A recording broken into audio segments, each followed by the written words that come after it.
నమస్తే, welcome to special focus. Phone tapping పై SIT దూకుడు పెంచిందా? నిందితుల జాయింట్ విచారణతో గుట్టు తేలనుందా? బాధితుల వాంగ్మూలంతో అవాస్తవాలకు చెక్ పడనుందా? తెలీదు, గుర్తులేదన్న సమాధానాలు ఇక చెల్లవా? ఫోన్ ట్యాపింగ్ వ్యవహారం కీలక దశకు చేరుకుంది. మిగతా నిందితులతో పాటు ఎస్ఐబి మాజీ చీఫ్ ప్రభాకర్ రావును కలిపి విచారిస్తూ ఉండటంతో సంచలన విషయాలు వెలుగులోకొచ్చే అవకాశం కనిపిస్తోంది. ప్రభాకర్ రావు దాటవేత ధోరణికి చెక్ పెట్టాలని భావిస్తున్న సిట్ బాధితుల స్టేట్మెంట్లను కూడా ముందు పెట్టబోతూ ఉండటం కేసును కీలక మలుపు తిప్పే అవకాశం కనిపిస్తోంది. తెలంగాణలో సంచలనం సృష్టించిన ఫోన్ ట్యాపింగ్ కేసులో దూకుడు పెంచింది స్పెషల్ ఇన్వెస్టిగేషన్ టీం సిట్. తనకేం తెలియదని ఎస్బీఐ మాజీ చీఫ్ ప్రభాకర్ రావు అంటుంటే, ప్రభాకర్ రావు చెప్పిందే తాను చేశానని ప్రణీత్ రావు అంటున్నాడు. దీంతో ఇద్దరిని కలిపి విచారించాలని భావిస్తున్నారు సిట్ అధికారులు. ఇద్దరిని కలిపి విచారిస్తేనే అసలు బండారం బయటపడేలా లేదు. ఫోన్ ట్యాపింగ్ నిందితులంతా ప్రభాకర్ రావు పేరు చెబుతుంటే, ప్రభాకర్ రావు మాత్రం తెలీదు, గుర్తులేదు, మర్చిపోయా అంటూ సిట్ను తప్పుదోవ పట్టించే ప్రయత్నం చేస్తున్నాడట.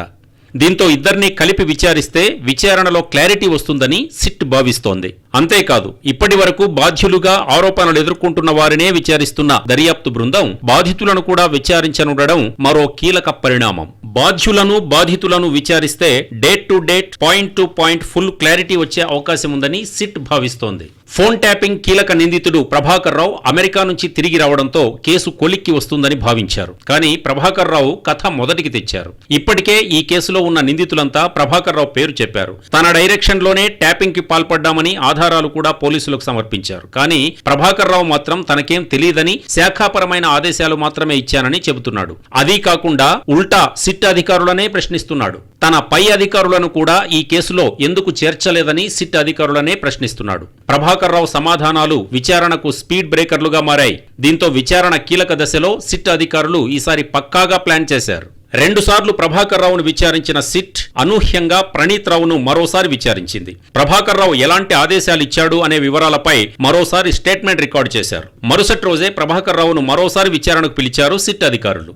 ప్రణీత్ రావు ఇచ్చిన స్టేట్మెంట్ ను ప్రభాకర్ రావు ముందుంచి విచారణ స్టార్ట్ చేశారు. ప్రణీత్ రావును కూడా సిట్ కార్యాలయానికి పిలిచి ఇద్దరిని ఒకేసారి విచారించాలని భావిస్తున్నారు సిట్ అధికారులు. దీంతో ప్రభాకర్ రావు జవాబులు దాటేయకుండా చెక్ పెట్టొచ్చని చెబుతున్నారు. రెండోసారి విచారణకు ప్రభాకర్ రావును పిలిచిన సిట్ అధికారులు తన మొబైల్ ఫోన్లు, ల్యాప్టాప్, మ్యాక్ బుక్లను తీసుకురావాలని సూచించారు. దీంతో తాను వాడిన 2 మొబైల్ ఫోన్లను సిట్ కు అందజేశారు ప్రభాకర్ రావు.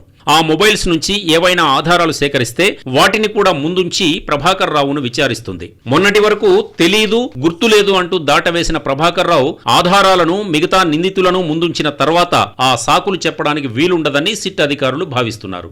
ఏదో ఒక సరైన సమాధానం చెప్పక తప్పదనే అంటున్నారు. ఫోన్ ట్యాపింగ్ ఇన్వెస్టిగేషన్ లో మరో కీలక పరిణామం బాధితుల వాంగ్మూలాలు తీసుకోవడం. ఇప్పటికే 600 మంది బాధితుల జాబితాను సిట్ సిద్ధం చేసినట్లు సమాచారం. వారిలో కొందరు ఇబ్బందులకు గురైన తీరును వివరించడం ద్వారా ప్రభాకర్ రావు ఏం సమాధానం చెబుతారనే విషయాన్ని సిట్ నమోదు చేయనుంది. ప్రస్తుతం సిట్ దర్యాప్తులో సంచలన విషయాలు వెలుగులోకొచ్చాయి. ఓ మంత్రి కుటుంబానికి చెందిన ఓ వ్యక్తి వ్యాపార సంస్థల ఉద్యోగులు దాదాపు 40 మంది ఉన్నట్లు తెలుస్తోంది. 2023 ఎన్నికల సమయంలో వారందరి ఫోన్లను అక్రమంగా వినడం ద్వారా వ్యాపార లావాదేవీలకు ఆటంకం కలిగించారన్న ఆరోపణలు ఉన్నాయి. ఆ మంత్రి మావోయిస్టు ప్రభావిత ప్రాంతం నుంచి ప్రాతినిధ్యం వహిస్తుండటంతో ఆ ఉద్యోగులందరూ మావోయిస్టులకు సహకరిస్తున్నారనే కారణం చూపి ఫోన్ అక్రమ ట్యాపింగ్ కు పాల్పడినట్లు సిట్ దర్యాప్తులో వెలుగులోకొచ్చింది. అలాగే ఓ మహిళా శాసనసభ్యురాలి ఫోన్ నంబర్ను సైతం ఇలాగే ట్యాపింగ్ చేసి ఆ సమాచారాన్ని అప్పటి బీఆర్ఎస్ మంత్రి ఒకరికి చేరవేసినట్లు గుర్తించింది సిట్.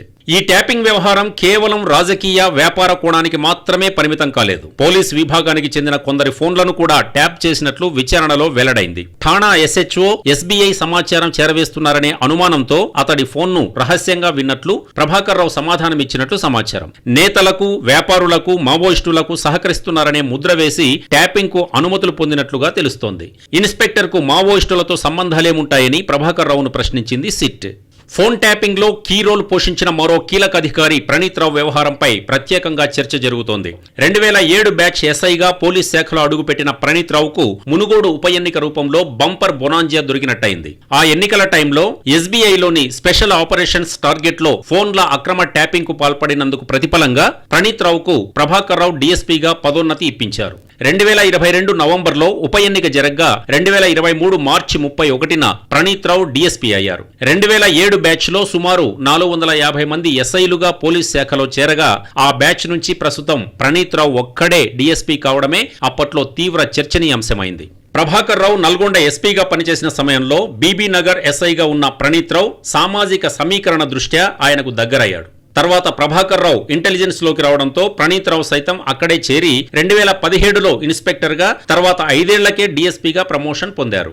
ఈ నెల 17వ తేదీన మరోసారి ప్రభాకర్ రావు సిట్ విచారణకు హాజరు కానున్నారు. ఆ రోజు నుంచే బాధితుల్లో కొందరిని ప్రభాకర్ రావు ముందుంచి ముఖాముఖి మాట్లాడించడానికి రంగం సిద్ధం చేసినట్లు తెలుస్తోంది. ఇందులో భాగంగా టీపీసీసీ చీఫ్ మహేష్ కుమార్ గౌడ్ ను సాక్షిగా వాంగ్మూలం ఇవ్వాలని సిట్ అధికారులు కోరారు.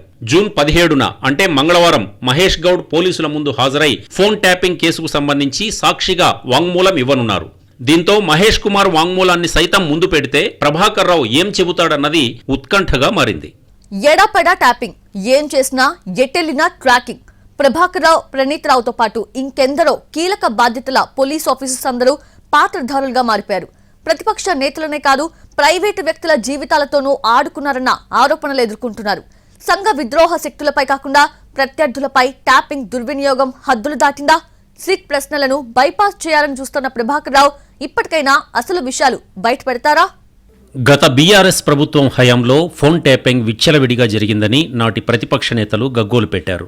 బీఆర్ఎస్ ప్రభుత్వానికి రాజకీయ ప్రత్యర్థులుగా ఉన్నవారి ఫోన్ కాల్స్ ను ట్యాపింగ్ చేస్తున్నట్లు 2022లోనైతే తీవ్ర ఆరోపణలు వచ్చాయి. ప్రధాన పార్టీలకు చెందిన ముఖ్య నేతలు, ఎమ్మెల్యేలు, ఎంపీల ఫోన్లు ట్యాప్ చేస్తున్నట్లు ఆయా పార్టీల నేతలు ఆరోపించారు. ఈ క్రమంలోనే నాటి గవర్నర్ తమిళిసై, అప్పటి పీసీసీ చీఫ్ హోదాలో ఉన్న సీఎం రేవంత్ రెడ్డి, కేంద్ర మంత్రి కిషన్ రెడ్డి, బండి సంజయ్ సహా ముఖ్య నేతలు బీఆర్ఎస్ ప్రభుత్వం ఇంటెలిజెన్స్ పై తీవ్ర విమర్శలు చేశారు. ఇంటెలిజెన్స్ వ్యవస్థను దుర్వినియోగం చేశారని మండిపడ్డారు. ఫోన్ ట్యాపింగ్ ద్వారా తమ వ్యక్తిగత వివరాలను సేకరించి చట్ట వ్యతిరేక కార్యకలాపాలకు పాల్పడుతున్నారని తీవ్ర ఆగ్రహం వ్యక్తం చేశారు.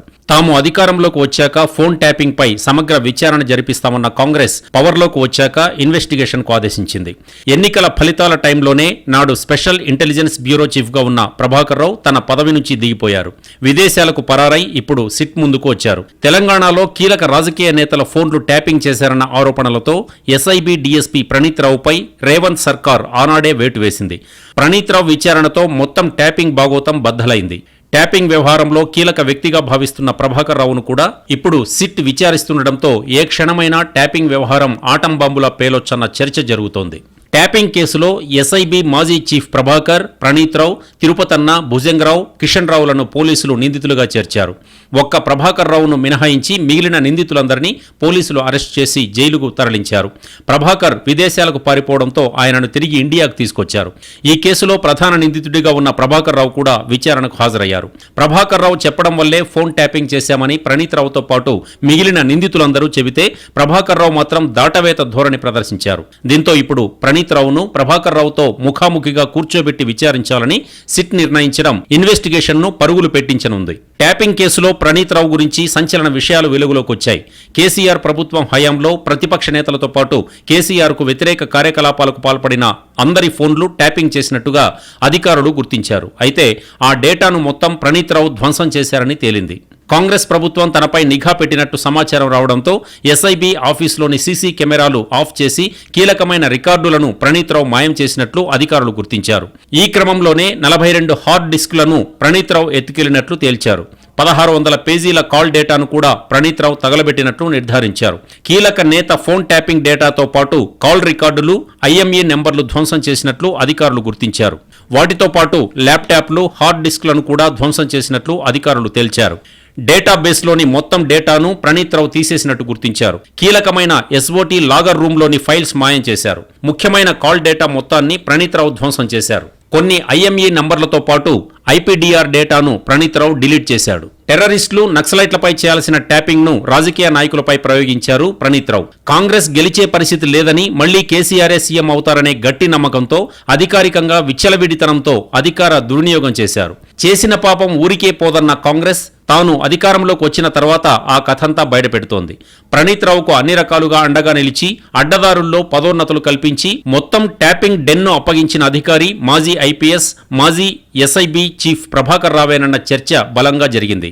ఇందుకు సంబంధించిన అన్ని ఆధారాలను సిట్ సంపాదించింది. రిటైర్ అయిపోయిన స్పెషల్ ఇంటెలిజెన్స్ బ్యూరోలో కీలక పాత్ర పోషించిన ప్రభాకర్ రావు అటు పొలిటికల్ పెద్దలకు ఇటు ట్యాపింగ్ కు మధ్య అనుసంధానకర్త అనే ఆరోపణలున్నాయి. కేసీఆర్ ఓడిపోగానే మొదటగా రాజీనామా చేసింది ఆయనే. అక్రమ ఫోన్ ట్యాపింగ్ వ్యవహారంలో కర్త కర్మ క్రియ ప్రభాకర్ రావే. ఆయనే అన్నీ తానై చూసుకున్నారు. ప్రభాకర్ రావు చెప్పుచేతల్లోనే ఎస్ఐబి నడిచిపోయింది.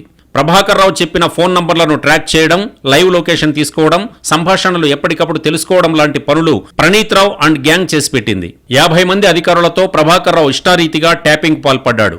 3 బీఆర్ఎస్ నేతల ఆదేశాలతో ట్యాపింగ్ ని విచ్చలవిడిగా చేసి బెదిరింపులకు పాల్పడ్డారన్న ఆరోపణలు ఎదుర్కొంటున్నారు. ట్యాపింగ్ పేరుతో ఎంతమంది కాల్స్ విన్నారో, అందులో ఎంతమంది ప్రైవేట్ పర్సనల్ సీక్రెట్స్ తెలుసుకుని బ్లాక్మెయిల్ చేశారో అన్నీ లెక్క తేలేసరికి ఛార్జిషీట్ రాయడానికి ఎన్ని వందల పేజీలు కావాలో కూడా ఊహకు అందడం లేదని సిట్ వర్గాల్లో చర్చ జరుగుతోంది. ఇక్కడ ట్యాపింగ్ జరిగిన తీరు చూస్తే ఏదో పరిమితమైన లక్ష్యం కనిపించడం లేదు. ఛాన్స్ దొరికిందే తడవుగా ఎవరెవరి కాల్స్ అయినా వినేయడం, దొరికిన సమాచారం ఆధారంగా కొత్త టార్గెట్లు, కొత్త బ్లాక్మెయిల్లు చేసి ట్యాపింగ్ పరిధిని ఎప్పటికప్పుడు విస్తృతం చేసుకుంటూ వచ్చారు.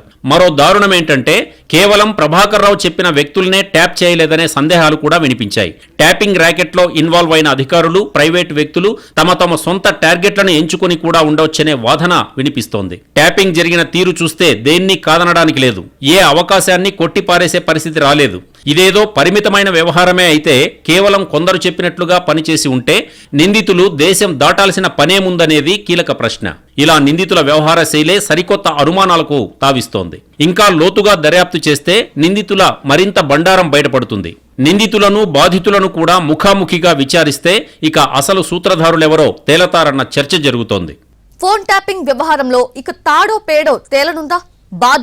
బాధితుల విచారణతో అసలు బండారం బయటపడనుందా? ప్రభాకర్ రావు నోరు విప్పక తప్పదా? ఫోన్ ట్యాపింగ్ చట్ట విరుద్ధం. కానీ కొన్ని ప్రత్యేక పరిస్థితుల్లో ప్రభుత్వానికి ఫోన్ ట్యాపింగ్ చేసే అధికారం ఉంది. భారత టెలిగ్రాఫ్ చట్టం 1885లోని సెక్షన్ 5(2) ప్రకారం దేశ భద్రత, శాంతి భద్రతల పరిరక్షణ, ప్రజల ప్రయోజనాల దృష్ట్యా ప్రభుత్వం ఫోన్ ట్యాపింగ్ చేయవచ్చు. అయితే దీనికి ఉన్నత స్థాయి అధికారుల అనుమతి తప్పనిసరి. వ్యక్తిగత కారణాలతో ఫోన్ ట్యాపింగ్ చేయడం చట్ట విరుద్ధం. భారత టెలిగ్రాఫ్ చట్టంలోని సెక్షన్ 26(b) ప్రకారం ఫోన్ ట్యాపింగ్ కు గరిష్టంగా 3 ఏళ్ల వరకు జైలు శిక్ష విధించవచ్చు. కానీ బీఆర్ఎస్ హయాంలో ట్యాపింగ్ నిబంధనలన్నీ బేఖాతరు చేస్తూ ప్రభాకర్ రావు నేతృత్వంలోని అధికారుల బృందం ఇష్టారాజ్యంగా వ్యవహరించారన్నది ప్రధాన ఆరోపణ. ట్యాపింగ్ కేసులో మొదట్లో ప్రణీత్ రావును అరెస్ట్ చేయడంతో ప్రభాకర్ రావు, శ్రవణ్ రావు దేశం విడిచి వెళ్లిపోయారు. ట్యాపింగ్ వ్యవహారంలో శ్రవణ్ రావు ఇప్పటికే సిట్ ముందు హాజరయ్యాడు. ఇప్పుడు ప్రభాకర్ రావును కూడా విదేశాల నుంచి రప్పించారు. ప్రభాకర్ రావు అమెరికా నుంచి రాగానే ఈ కేసు కీలక మలుపు తిరుగుతుందని సిట్ అధికారులు భావించారు. కానీ ప్రభాకర్ రావు మాత్రం విచారణలో నోరు మెదపడం లేదు. ఇప్పటికే ఆయన్ను 3 రోజులు విచారణకు పిలిచి ప్రశ్నించారు. జూన్ 9న 8 గంటలు, జూన్ 11న 9 గంటల పాటు ప్రశ్నించారు. కానీ ఏ ప్రశ్న అడిగినా తెలియదు, గుర్తులేదు అంటూ సమాధానం ఇచ్చాడట ప్రభాకర్ రావు. దీంతో ఈ కేసులో మరో నిందితుడు ప్రణీత్ రావును ఈ నెల 13న ప్రశ్నించారు. ప్రణీత్ రావు ఇచ్చిన స్టేట్మెంట్ ఆధారంగా జూన్ 14న ప్రభాకర్ రావును 9 గంటల పాటు ప్రశ్నించారు. మొత్తంగా 3 రోజుల పాటు 27 గంటల పాటు ప్రభాకర్ రావును క్వశ్చన్ చేశారు సిట్ అధికారులు. ఆయన స్టేట్మెంట్ కూడా రికార్డు చేశారు.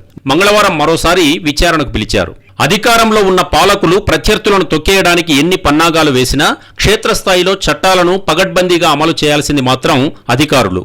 ప్రభుత్వాలు వస్తుంటాయి, పోతుంటాయి. కానీ ఉద్యోగులు దశాబ్దాల పాటు సర్వీస్లో ఉంటారు.